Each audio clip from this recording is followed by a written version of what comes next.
Good morning mga boss! Kumusta naman ang naging Holy Week ninyo? Sumali ba kayo sa Easter egg hunt? Kayo sa beach? O kaya naman, nagmuni-muni sa kung anong magagawa nyo pa? Kung ano man ang ginawa ninyo, sure akong nag-enjoy kayo. Kami rin nag-enjoy, kaya sa pagpasok pa lang ng Abril, mas maraming kaalaman sa K-12 ang ibabahagi namin. At para sa araw na ito, itutuloy natin ang pag-uusap sa mga pagbabagong dala ng programa sa high school. Kung noong nakaraang linggo ay nasabi ko na walang dagdag na taon sa elementarya, sa high school meron. 2 taon ang idadagdag sa dating 10 taong basic education system sa bansa. Kaya naman magkakaroon na tayo ng junior at senior high school.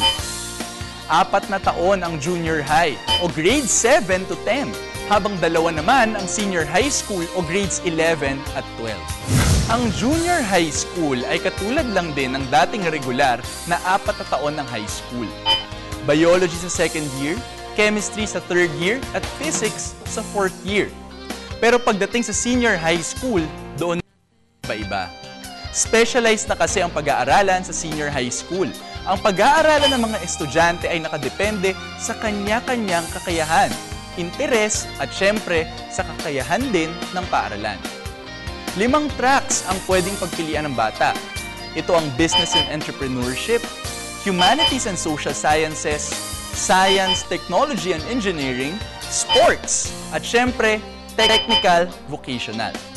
Base sa career track na kanyang pipiliin, ang makukuha niyang subjects sa 2 taong iyon. At hindi lang yun, ang mga estudyante ay magkakaroon ng mga on-the-job o OJT training at immersion para mas mabigyan sila ng real-life experience sa gusto nilang career track. Kaya ang 2 taong dagdag ay lumalabas na college preparatory course para sa mga bata. O hindi ba?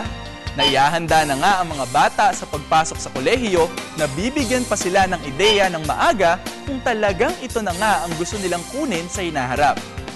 Kaya sa K-12, nakikitang kakaunti na ang college students na mag-shift out ng kurso. Pero syempre sa ngayon ay wala pa tayong senior high school students. Nasa 2 taon pa lang kasi ng sekundarya ang mga unang high school students na sakop ng K-12. Pero hindi rin naman masama na ngayon pa lang ay iniisip na kung ano bang kukuning career track nitong mga bata. Ano nga kayang kukunin ng mga anak, kapatid at kaibigan ninyo?